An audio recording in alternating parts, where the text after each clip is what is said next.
Hi, everybody. It's Sarah Gallagher here. I am the founder of this, and I'm so glad you're here. This is one of the more important things I think that every widow or widower should know to get through their grief journey and to go on to the certain path of it. I am so glad you're here. If you are here, I would love you to put a hashtag live in the comments. If you're here for the replay, I'd love you to put hashtag replay so I know where you're here. If you are here live, I'd love you to be able to put some comments in as I go along. I will try to respond to them as I see them. If I don't get to them right away, I will get to them by the end of this presentation because for the first time for a while, I've actually got a slide deck together so I can show you something as I'm talking. So it's not just a talking head anymore. We're actually going to see things at the same time. One thing to do note is that if you are going to put any kind of comments, we do need you to give StreamYard permission for Facebook to give your comments through StreamYard. And that's the only way I'm going to be able to see who it is. I'll still see your comments otherwise, but if you want me to be able to identify you, you're going to have to put your name in the comments. And you're going to have to give StreamYard the ability to put your name out there, okay? So without further ado, I'm here at 9:16. I just got the kids to bed. I'm hoping they don't wake up. You never know. I haven't done one of these for a couple of weeks. We've got back into school again. We're trying to get back into new routines. They're going going to sleep at a regular time. I'm starting to do these again. If you haven't been here before, I do try to do a weekly live every Thursday at 9:15 p.m. EST. It's live training for you guys, free of charge, so you can actually get the best you can to get your leg up and to help you figure out what's like to go through widowhood and to get out on the other side, be your own person again, which is exactly what we're talking about today, right? So I'm without much ado, let me share my screen with the slide deck and see where we can go from there. So give me a second here. I'd love to hear from you. So if you do hear anything that resonates with you and resounds, I'd love to hear what gets you about it. Because this really is the reason why I do these trainings is to help you again get the leg up, because I've been there and I want you to make sure that you can get there faster than I did. So today, what we are talking about is finding yourself again, which is how to proclaim your identity after the loss of your spouse. And I'll get into this later on, but I know that this is a big deal for you guys. Finding yourself can be a huge thing because you are not the same person anymore, are you? You're not the same person since they died. And it's very, very difficult to figure out who that person is when you don't really have someone there to help guide you through, which is what I do as my specialty is as a grief coach, as to help you figure out who that is and how to harness that and become inspired again to have a confident new life, knowing who you are, where you're going next, and feeling the best you ever could. So let's go forward to understand how this all is. So this is about finding yourself again. So if you don't know me, I would like, first of all, I'd like to thank you for joining me today. I think being here is one of the first steps to understanding that you need support and you need to help getting you through where you're the worst thing in your life you've ever gone through. And I completely understand because I've been there myself. Because as I'll introduce myself to you, sorry, I have to let you know right now, I am a huge introvert. Doing these lives is a huge thing for me to do, but I do this because I love you guys, because I want to be there for you. So without much ado, my name is Sarah Gallagher. I am the founder of this group of Widowed Soul Parenting.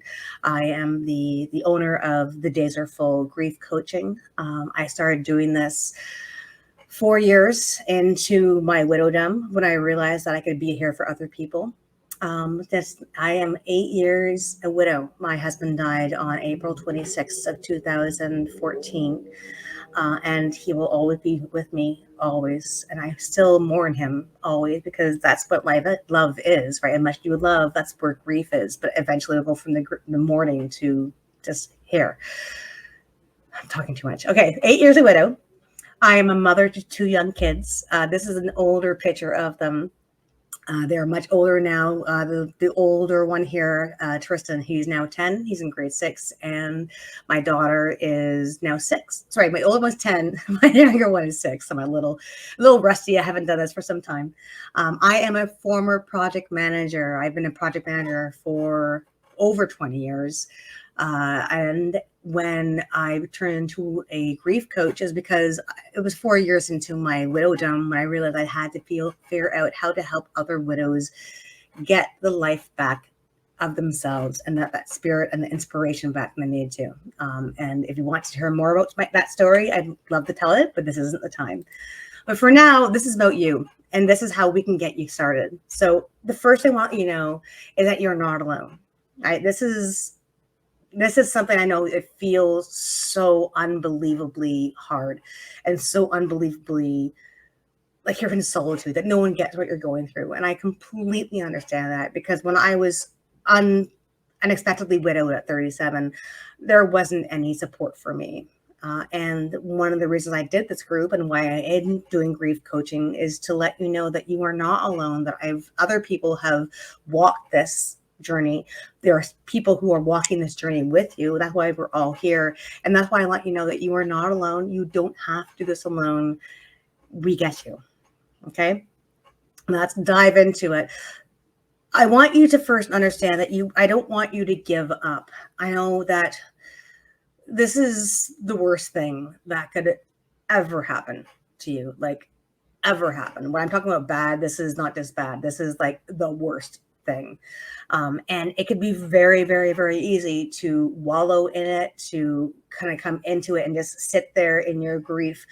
But you can't do that, right? It's not just you. You were there for your kids. I know for myself, when I was going through my deepest grief, the only thing that got me out of bed in the morning was because I know my son needed to eat.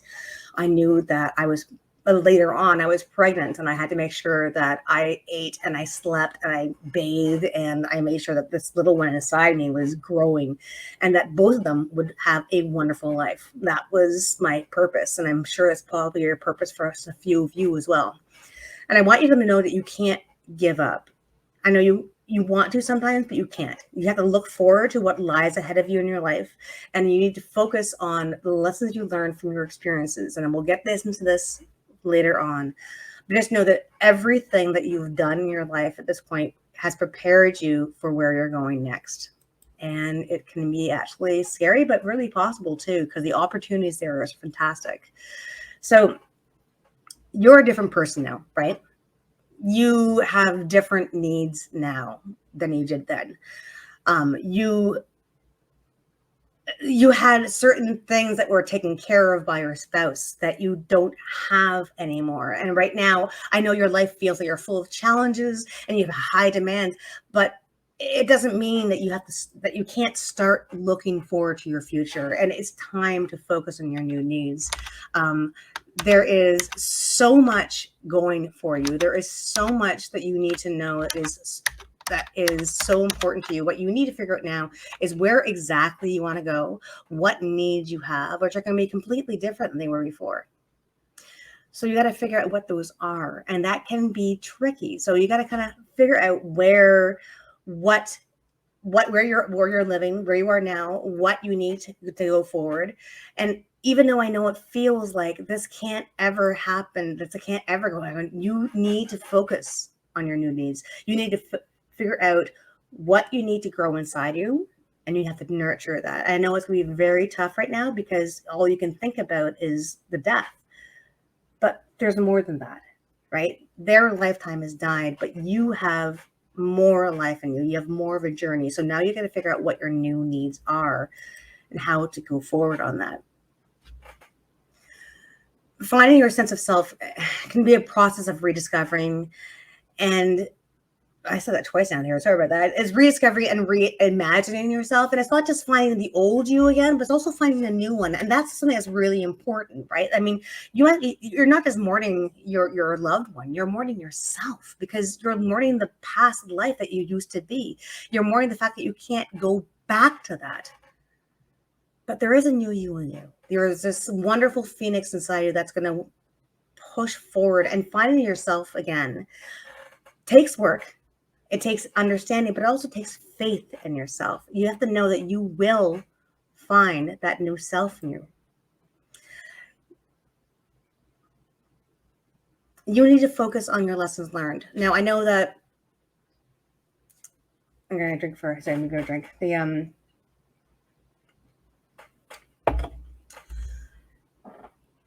I know that you're going through the worst time of your life, and this is not the first time I've said this. And I know it feels like everything has been taken away from you, like your happiness, your health, your loved ones, obviously. But you have to understand that you've also gained a lot from those experiences as well. I mean, you've lived your whole entire lifetime with your spouse. You've learned what you like. You learn what's important to you at that point. You know what inspires you. You know what you were. You knew what you needed from them, and that so much learning of everything you've gone from those past. I mean, I'm not even just talking about where you were like when you're a wife, when you were going through your life as like a teenager, you know, or as a child, or going through school. Like you went through all your own experiences too, and you can take all those lessons learned, including the most important ones that you learned as you were a wife to your most beloved person, and know that everything you've learned from that is something you have to take forward from you, right? This is where you need to be right now, even though you don't want to be here. And the most important thing to know is that you have spent you spent a lifetime with your spouse, and you've learned so much from that. It's amazing. Sorry, I'm a little nervous here. I haven't done this for some time. I am completely vulnerable that way. I need you to know that you can't watch the clock. Okay, you can't expect things to change overnight or even a few months. Like everybody says that there is no timeline for grief, and that's totally true. Like it could take months, it could take years. I know the first year is usually the first one is the hardest because it's, well, not the hardest, it's the most foggiest because you're just surviving. You're just trying to figure out what's the next, and you don't really have a time of sense of what's going on anymore. You wake up in the morning and you just have to do. You just have to do and go and do whatever you can. And you know, maybe you want to fix it, you want to make it stop, but you can't. And then the second year, usually, typically it happens is that then the reality clicks in and you realize, oh my God, this is life now? Like, what? Grief is not something that you can just blink away. Like people think sometimes that you can go in the funeral and you can grieve and you're done with, right? You've done your time. But that's not the case for you. That's not the case. In fact, time probably doesn't mean anything right now, because when you're going through grief, the time variances. There are some days where things go really fast, and other days where they go really slow, and it doesn't feel like you're on par with the rest of the world. So stop watching the clock. Stop comparing yourself with whatever else is out there. You know you're going to get there for when you need to be. Don't compare yourself to other widows or other widowers. Don't compare yourself to people who are divorced, you know, or people who have or have don't have the support that they want to have. You don't have that support. You will get there. You'll figure out who you are. Just when it's the right time for you. Okay.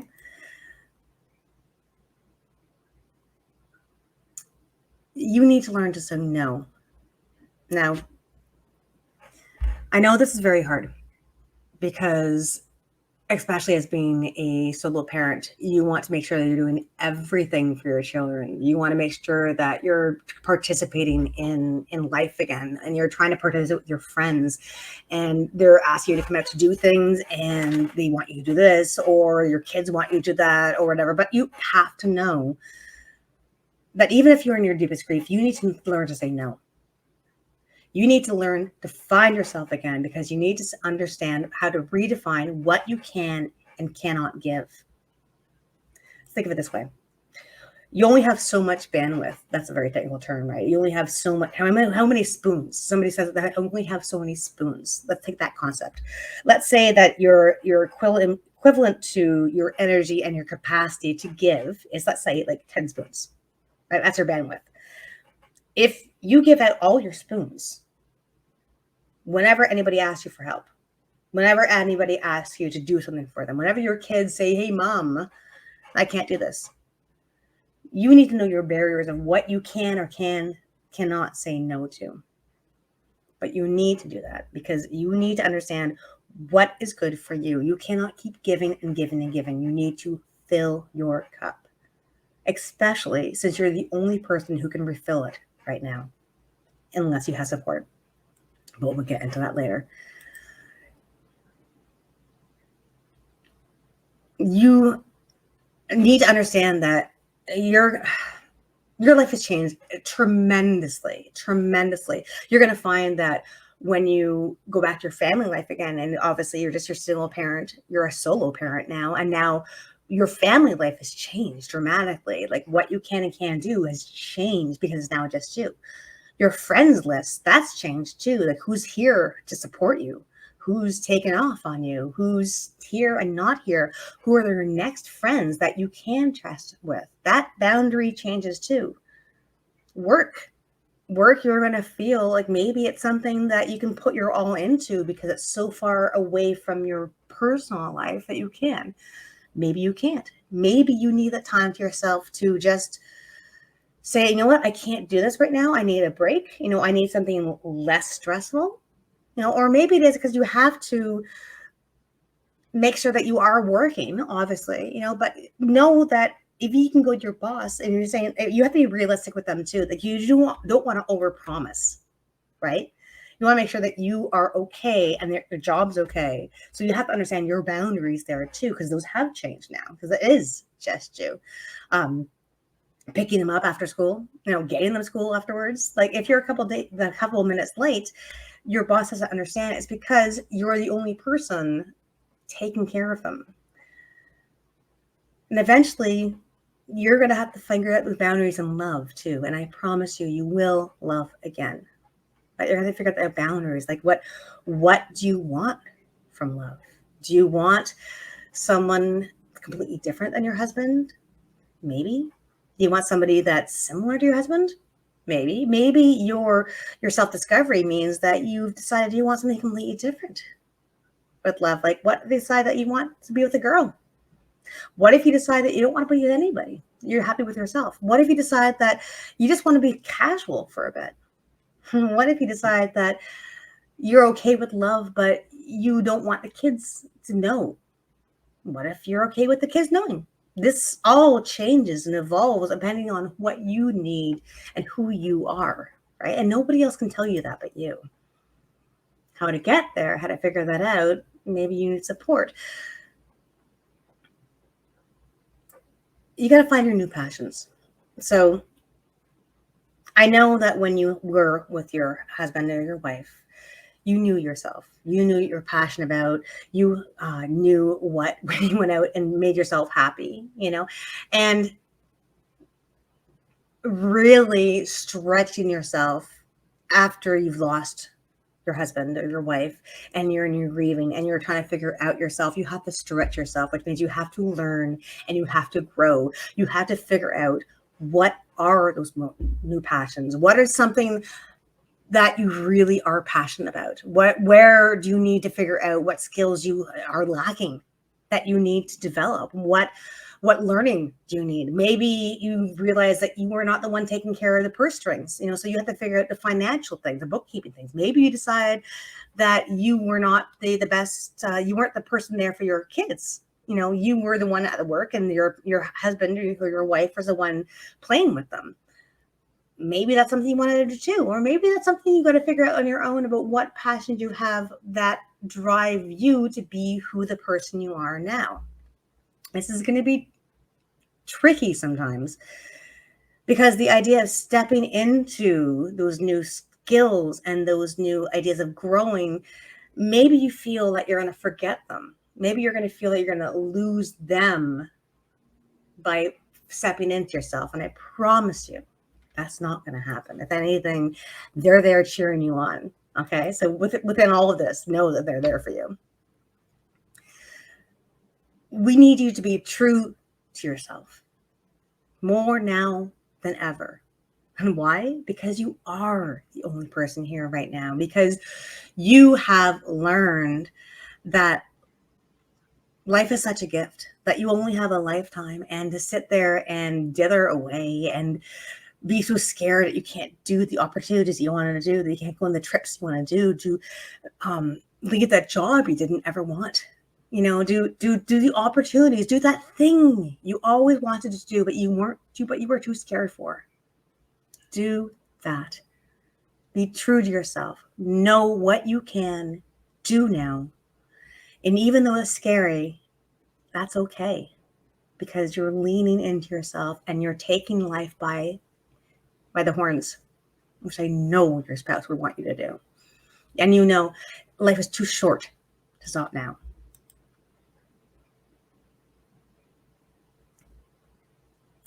Which brings me to my next point: the stretching yourself, the going past your boundaries, the figuring out what you're going to do next. That's challenging yourself. The original wording for this was that you have to learn how to move forward, but I had to change that to teach yourself, because there's a big difference, right? Learning is learning off of other people. And yes, you absolutely can do that. You can be inspired by other people.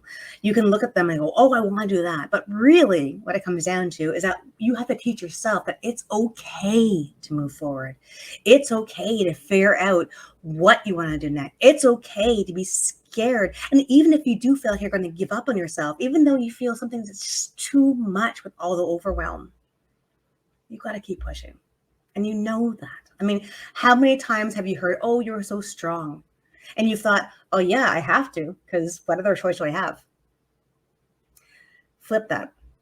Go from, it's the only choice I have, to, no, I'm going to do better. I'm going to figure this out. I'm going to figure out what's next. I'm going to make myself better for myself, because if I'm better, then my kids are better. That if I'm better, then my family is better. If I'm better, then I am becoming even more. That all the lessons I was taught by being with my spouse, that everything I've got to, everything, all the pain, all the love, all the grief, it's not for naught. That's going to push me forward, and I'm going to take this energy and I'm going to figure out what is next for me. That's what you have to do. Challenge yourself.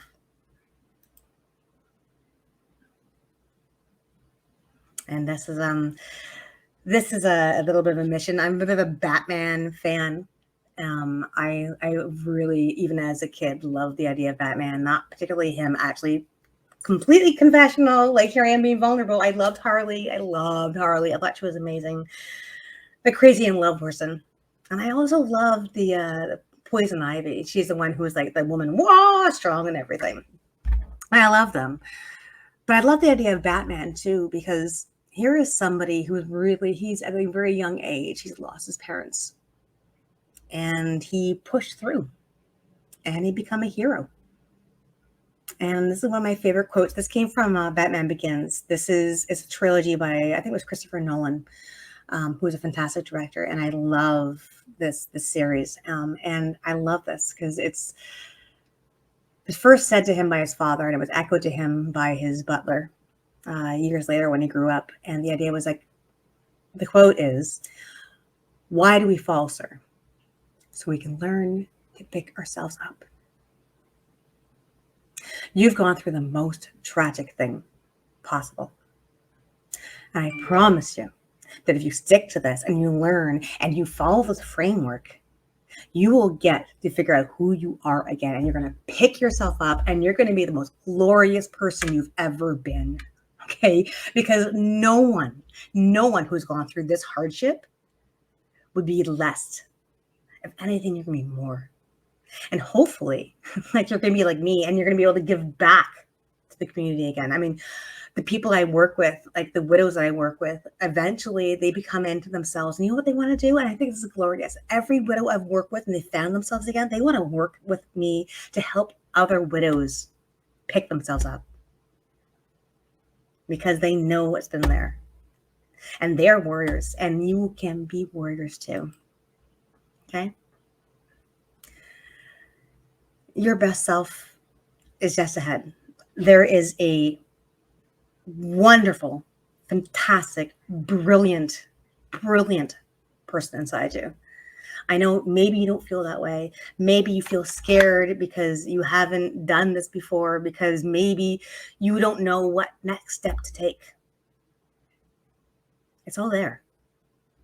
It's all there inside you. I'm going to stop sharing for a second because I want to talk to you deeply. It's all there inside you. I promise you. You are the most amazing, glorious person you could ever be. You look back to yourself now and you can't even recognize yourself. I promise you that give it time, you will look back again and see who you are now and see how fantastically far you've gotten and how secure and happy and powerful you are. I know you can do that. Then the question is, do you want to do it alone? You can. You absolutely can. Every widow who's gone through this, they've done it on their own. I did it on my own. It took me 4 or 5 years, but I figured it out. But I don't want you to take 4 or 5 years. I don't want you to spend the 4 or 5 years trying to figure out who that person is. I don't want you to take that 4 or 5 years to make sure your kids see you as a goddess that I know you are. I want you to be able to make sure that you are reaching out to the people that you need to reach out with, whether they be your counselor, whether it be your priest, whether it be your best friend, or maybe it be me, a widow who's been there, who's been coaching other widows for 4 years now and help them figure out what their next step is and feeling happy and just knowing they can do more. Whatever that is for you, I'd like you to comment and see what you've gotten from this. I want you to tell me whether you have resonated with any of this, whether you feel that you can take at least one small thing from this talk and apply it to yourself. Take the initiative and go forward. I also want to let you know, because this is what I'm here for. This is what I do. I help widows figure this out. I get this. I have sworn myself to this. You have no idea how important this is for me to help you to that point. If you feel that you would like to work with me, I'd love to talk to you. I'd love to see what your life is, what you've been struggling with, what your story is, how old your kids are, where you're working, what your loves are, what your fears are. And take all this and consolidate it and just listen and figure out what you are. Because you're more than a widow. And I tell you, you're not alone. All right, guys, I'm off. Do put in a comment if you've listened to this, if you've gotten anything from this. I'd love to hear it. And I'll see you next week, okay? Actually, no, next week is our Widows Cocktail Hour. I am sending out invites to those who, if I reach out to you, I'd love you to come. If you do want to come and you haven't heard about it, do DM me. This is really something for, basically what it is a grief share for people who are like you, who actually want to share with each other and feel that they're with the company. This is, if you want to just sit there and just listen, that's cool. If you want to sit and, if you want to contribute, that's too cool too. But otherwise, I'm here and I love you all, even if I haven't met you yet. I'm going to try to DM you. If not, you DM me. All right, guys, I'm tired. Good night. Take care. You're not alone.